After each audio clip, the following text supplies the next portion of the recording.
from another state, and it really, I feel like we're partners, especially in the blackberry deal. 8 years ago, this is my ninth growing season, I knew virtually nothing about blackberries.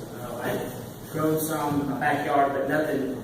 We didn't have any real commercial operations in the county that I used to represent. But I've been with Extension with Clemson University for 15 years, and I've been here in the upstate for, like I said, this is my ninth season. And it's been pretty a learning experience going through all that we've been through in this time of growth and learning this plant. And I appreciate all the help of Mr. Weinberger and North Carolina State University. Really helped me a lot, just going through and seeing how other people are doing it and trying your best to learn, what's going on. I am a county agent, and so I've begged, borrowed, and stole some of the slides and information here to present to you. I do work a lot on the farm, and so a lot of these slides were actually given to me from different professors. So I don't want to take anything away from them. There we go. We started out with insects, even though my background's in plant pathology. I just went through the CBMS website, which is a free website, by the way, for pulling up the pesticide labels. If you ever need to look at them, you can't just do a Google search, but what's unique about the CBMS website is that you have to log in like any website and get your own username, but you can search by crop. So I went in there and put blackberry, and I put insecticides. And then it gives me every pesticide that's currently labeled as far as insecticides. And so in my preparation for this talk, that's what I did. And these are the insecticides that I came up with. I also worked with Dr. Don Johnson. He had sent me one of his Excel spreadsheets 8 years ago that I started, editing on and moving. And really, there hasn't been that much change. There's a bunch of different bifenthrin products on the market. There's a lot of savings to be had there. Rather than going with the straight brigade. I just put a few of them here, otherwise our list could have gone down past the floor through the back. Fanfare, I put brigade up there by Venture. Sniper is a big one that we've used quite a bit. It's a liquid. Hannah has mentioned in the past that the large soluble products, they're not putting the solution with a petroleum base. And so they're a little bit safer on the bees to use. I think she really promotes using the WSB form of the brigade there. I don't know that there's any generics of that. Most of the generics are all in a liquid form for that particular product.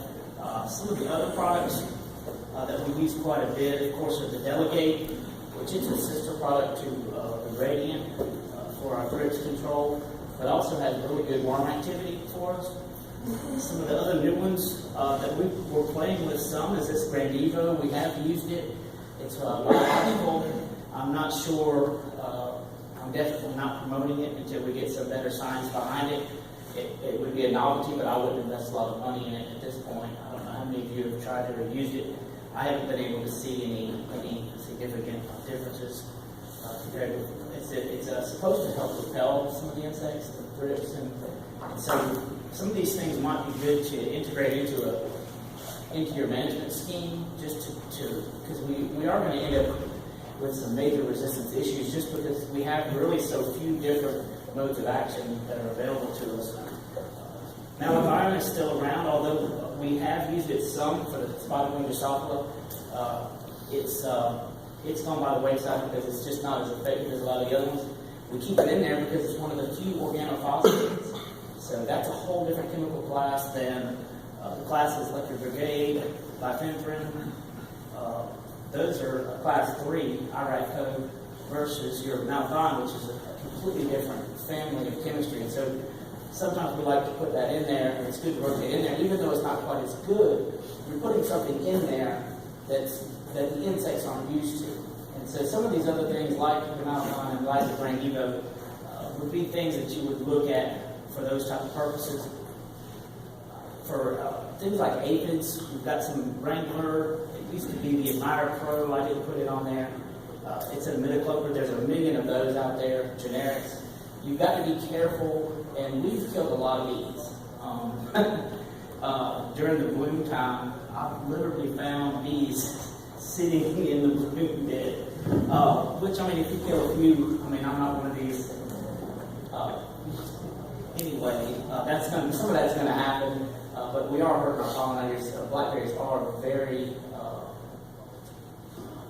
we need to have the bees for correct pollination for a lot of our issues with blame on cold and other things.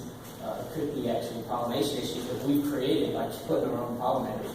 So we've really got to be careful, especially around that bloom time. With products like these imidacloprids, they work through the entire plant.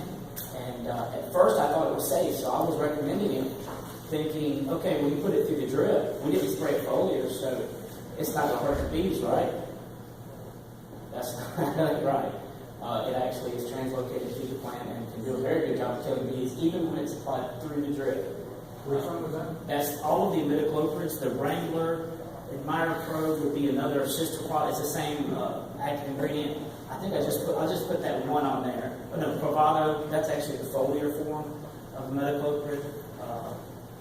That's been out for so long now, it's fairly commonplace, but it has been implicated for a lot of the bee issue, even though you would think on the drip applied products that would be the case, but it is. So be careful with those. Oh, the other two products, I'm just trying to go through general classes of these different insecticides. Your steam and your extinguish are your fire ant type materials. These are insect growth regulators. Very effective for fire ants, but most of the time commercially, I don't know that there's any threshold or any reason other than that they're bothering the pickers to go through and manage those. They can become an issue, particularly the heavier mulch areas tend to be heavier than fire ant populations.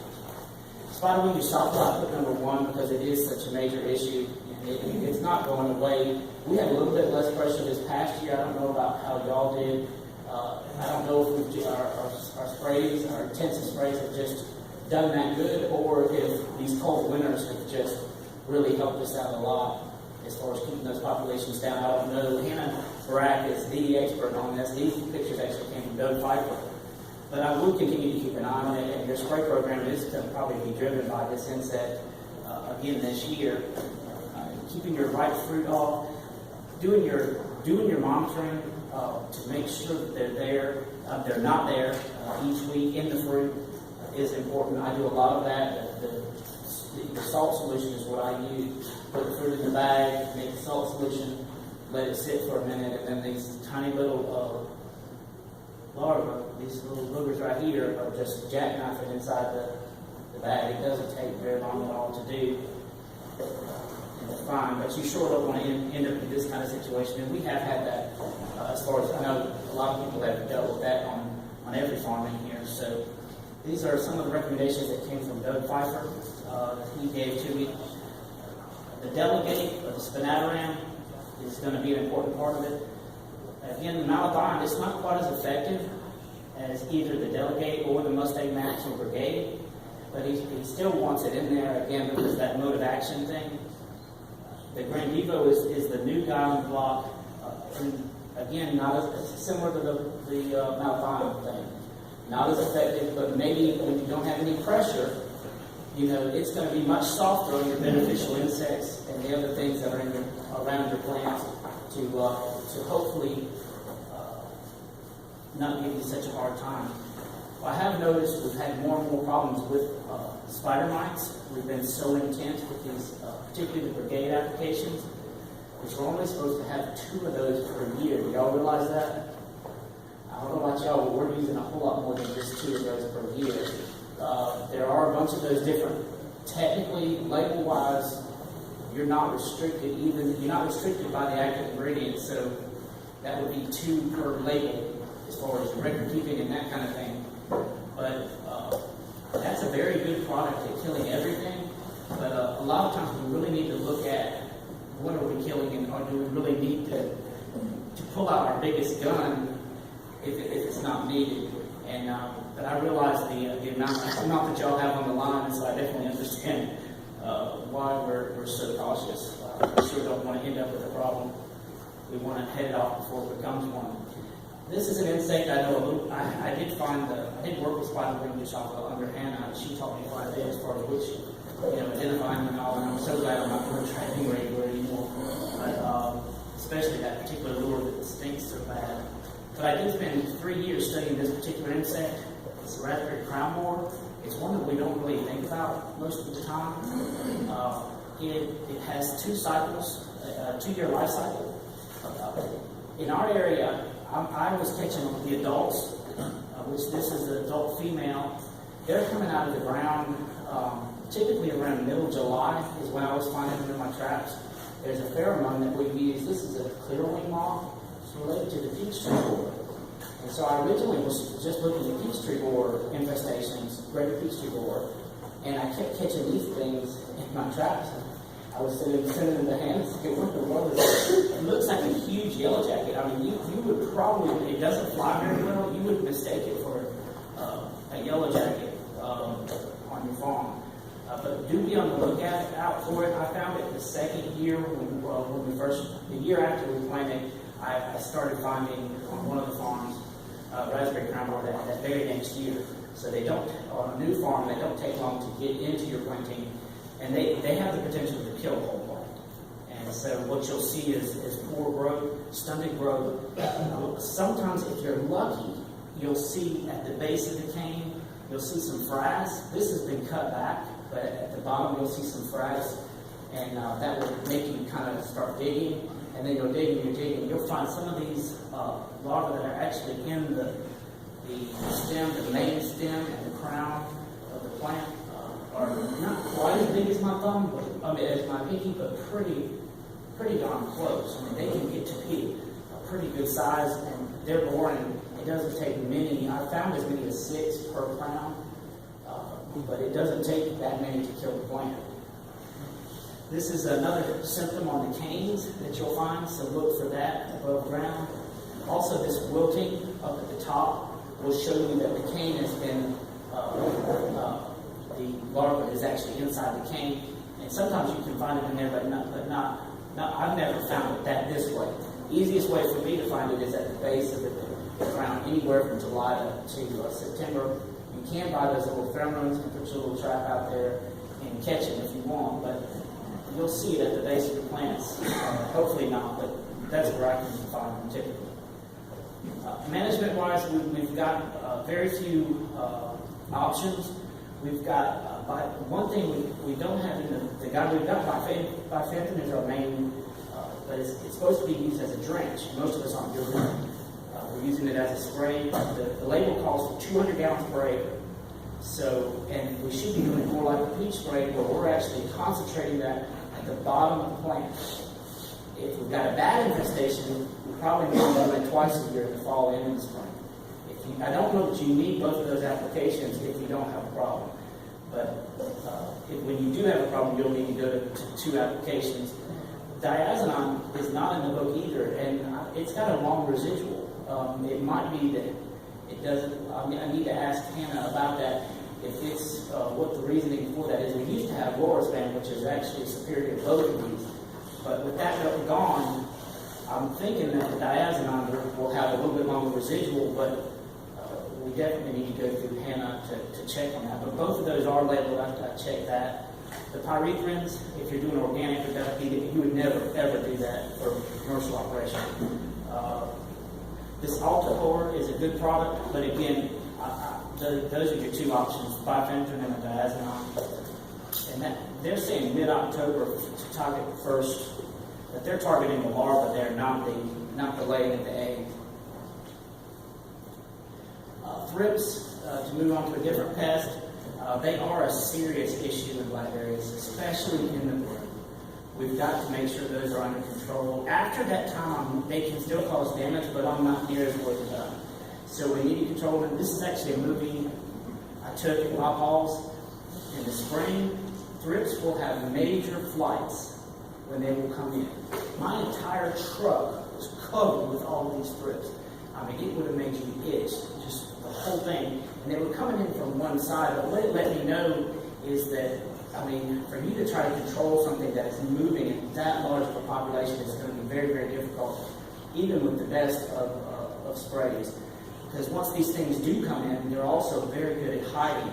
And particularly for a blackberry or raspberry, they will get way up into those drupelets, deep into that fruit. And so the control, a lot of times at Bob's place, we've got the blackberries right beside the strawberries. And so we'll treat one and it'll go to the other, and we'll treat the other one and go. So, look at where they're coming into your field, and we've been paying attention to that. We're trying a lot of different options there to try to combat them. We're using releases of mighty pirate bug, but that's in the control. I mean, this wouldn't be for outside, but if you are doing a high tone type operation, some of these biological control releases may help you long term. We're actually looking also at growing a trap crop that could house the mighty pirate bugs, because we keep releasing them, but then we go and look for them and they're gone. So they do good while they're there, but keeping them there sometimes is good. So what we're considering now is doing some different plantings in there to allow the mighty pirate bug to harbor in there, but then not spraying. That's the key.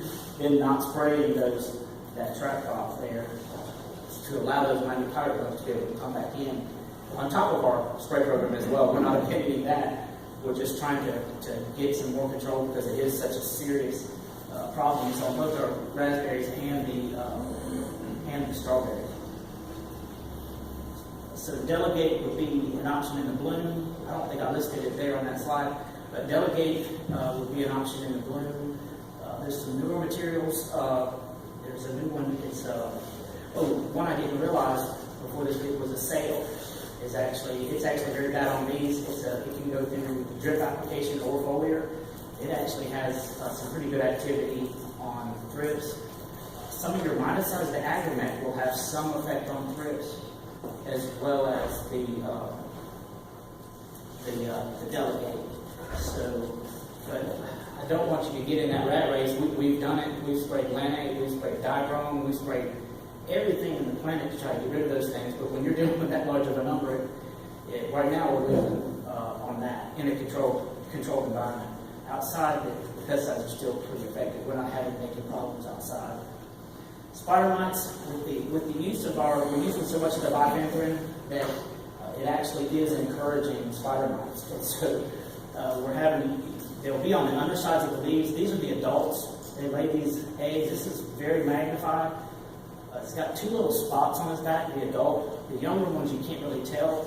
But before you spray, the more expensive stuff controls the egg as well as the adult. So when you're scouting, you need to look for both and make sure you got eggs and adults.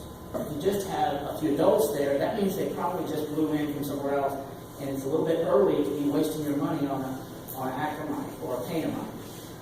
We've been using a lot of acromite in the upstate. We really need to start switching the modes of action. It's pretty much all we've been using. Cainamite is just as good a material, but apparently there's some issues with the pricing on it. So maybe our pesticide guys can help us, but that is going to be an issue before too much longer. We've used it so much, we just overuse. Is anybody using anything other than acromite on mites? Overon or pretty much acromite? Anything different? So we'll need to watch that. They do overwinter, they'll turn orange. That's another thing because you did not spray. So if you're looking right now and they're orange underneath, they're in like a dormant phase, so don't spray them. During the summer, they go through a 10 to 14 day life cycle. So with the heat and with that short of a life cycle, you can have huge populations in a short period of time. This is kind of what you'll be looking for, this bronzing on the leaves. The hotter and the drier the conditions, it's been so wet, we haven't had major issues. This coming year, it is worse on the drier years. You get this burn and bronzing. It will move up from your weeds and things, so all the things that Wayne said about making sure we control, especially our broadleaf weeds around the plantings, is important. Raspberries are even more sensitive, which makes sense to the mite feeding, so we need to be careful there. For those of you that grow raspberries, they are a little more delicate leaf. The more hairs, as far as a breeding standpoint, the hairier the leaf, apparently, and the more of the, I guess, trichomes, I don't know what you call it, actual structures, but the more of those, the mites tend to not want to be on as much. So some of that might actually be able to be, as far as the tolerance for one plant over another, might be able to be worked into breeding issues. I've listed some of the organic materials for spider mites because we do want to use this. And sometimes we don't need to go with the acromite or the canomite. Those are your top two because they get the eggs and the nymphs and the adults. Some of these other things like savvy are also labeled that you can look at. They're just killing the egg and the nymphs. So typically but that would be a good product to put with your bifenthrin when you do use it.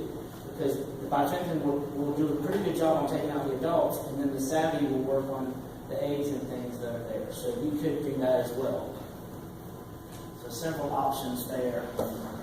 And the zeal as well. We've used zeal on strawberries, and I haven't seen it used on blackberries yet, but it's an effective product as well, but you'll have to have an adulticide with it. The sulfur I'd be very, very careful with. I have burned up blackberries, spraying sulfur on them. Also, we burned up strawberries using this clove garlic thing, and it was not very effective. The neem oil, I tried on strawberries for the thrips on the fruit. We ran it through the drip. Unknowingly, there was a section of beans that had just been planted that were also covered in thrips. It didn't help at all for the fruit feeding western flower thrips that were on the strawberries, but the neem, when I ran it through to the beans had they were covered as well, but within 3 days, the neem had completely I don't think it kills them as much as it repels them from the plant. The turds themselves don't want to feed on the plant after it's gone through it. But I would be careful on these are not things that I'm necessarily recommending. These would be things that you might want to try on a smaller basis. But I have seen some response to neem on other plants, but not on strawberry or blackberry, just because it was harder to measure on blackberry. Insecticidal soaps can be effective on not so much on mites, but it can be effective on aphids. On mites, I would not consider it really. Here are some of the fungicides that are labeled. These are all of the ones that I could find as far as active ingredients. I didn't put all the different names of the active ingredients, but a lot of them are in the QOI class. So in general, we're going to look at this. Abound, Cabrio, Pristine. Quilt is a combination product. It's a QOI, but it's also a DMI. It's Tilt and Quadrants together. It's a good product, but I would rather use Pristine 1 week and then Tilt the next week, rather than using both of them, because we're not supposed to use more than 2 applications any of these modes of action back to back. So Quilt, as much as it is a good standalone product, if I use it twice in a row, I've already messed up because I've already used both modes of action, and what else am I going to do? But the base of our program, to me, needs to be the Cap Tech or the Cap Tan, either the liquid. I know there's issues with residue, and several of my growers don't like to use it because they have problems. I don't know what there's allowed, but that is the Cap Tan is a protected product, so it's not going to become resistant to any kind of problem with it not being effective. So as much as we can use the Cap Tan and not get into residue issues, we want to. It's going to help. It's very, very effective. I wish we had something like Thyram or Manzate or Bravo or another protectant we could alternate that with, but that's what we've got for now, and it's got a residual of 15 days, y'all. So it can last 15 days. Nothing else on that board can last 15 days. I know it messes up the truck and the tractor and sticks to everything, but that's part of why it does a good job, is because it does do such a good job of staying there. One we haven't seen much of is this Ridinil Gold Copper. And the problem with the field day, for those of you who made it over to Urban's place, with the fall leaf spots, we have confirmed, in that case it was Septoria. It tends to be a fall problem and sometimes a spring problem. But we have actually had downy mildew as well. And I'm wondering if some of our control issues could be that we're misdiagnosing some of that. And I didn't even realize that was a labeled product for us as a foliar without the fruit on now. This is after you've already fruited with just the plant there. It's a very effective product if it's downy mildew. If it's not downy mildew, it's going to do the copper will do a little bit, but the Ridinil part of it is basically gone. So the correct identification of exactly which fungus is jumping on you in the fall is very important there. The Rollins is a very effective product. It's one of our most systemic products, and you can buy it as a generic too, and I would encourage that price-wise. If the price isn't that much, I'd go with the name brand. But Rollins is, we don't want to overuse it though. It goes very deeply into the plant, but it is very effective, especially for botrytis or gray mold. Looking to Rampart and Profite are both phosphate materials, which I do like. We've got to be careful. We don't ever want to put either of those with copper. It can burn some stuff up bad. Particularly if you do that in a surfactant liquid, copper, Profite, and copper, Profite, or Rampart. Those mixed together is not a good idea. Pristine is a QOI as well. So that pretty much covers. Tanos is another one that if it's downy mildew, it's going to help us. If it's not downy mildew, and if not a standalone, you don't want to use Tanos by itself, but with Cactam or with another product, if it's downy in the fall, it's going to do good. But if it's Septoria, it's not. Then we're relying on the Cactam or the other QOIs, Pristine, Quill, those type of materials. Here's our orange rust. Be on the lookout for this, y'all. If we can catch this sucker before it foliates, it does it every spring. We know what is going to happen. And at this stage, there's no way to stop these spores. They're so small and they spread so easily. There's no way to contain this. Even though we kill this is a systemic problem. It goes through the whole plant. You can't get it out of it. I've tried it. I tried cutting them down and letting it go. It does not, you cannot do it. It goes through the whole inner workings of the plant. So it's got to be either dug up or you can cut it off. If you got a bunch of them like we did, do a 50% Roundup spray, I think is what he told Wayne, to kill and it did great. We were worried about it going between the plants, but it all depended the strong Roundup solution onto right after we made the cuts, and it did a very good job and did not affect the sister plants. But you probably do want to kill some of those sister plants that you think are probably okay to give yourself a buffer to get better control quicker. I've got a few other pictures. This is where we want to catch it. The leaves will pucker in and draw in like somebody took a string and the end of it and sucked it in, and they'll get this kind of look just before it goes to that. And so if you're scouting, you'll be able to see that, particularly on those weaker plants, because it doesn't spoliate until the second year. So we go out there this spring, we see this first, and then a week later we see this. Well, by that time, that's done spread to a new plant, but you don't see it this year. The spore that goes from that plant to a good-looking plant beside it looks fine. You think everything's great. Well, you come the next year, see, it takes a whole year for it to become systemic, for it to move throughout the entire plant. The following, anytime you see this is the second year plant. It's already been in there for more than a year. So, I know it's hard to get rid of plants, but these have to go. There's no other option. Josh actually was the first one that taught me about this. He had identified it on one of the farms in South Carolina, and that's when I started learning about it. Josh was done that. So, appreciate him. I didn't talk materials, but these Tilt, Rally, and the QIs, all of those are strong rust products. Particularly the Tilt and the Rally.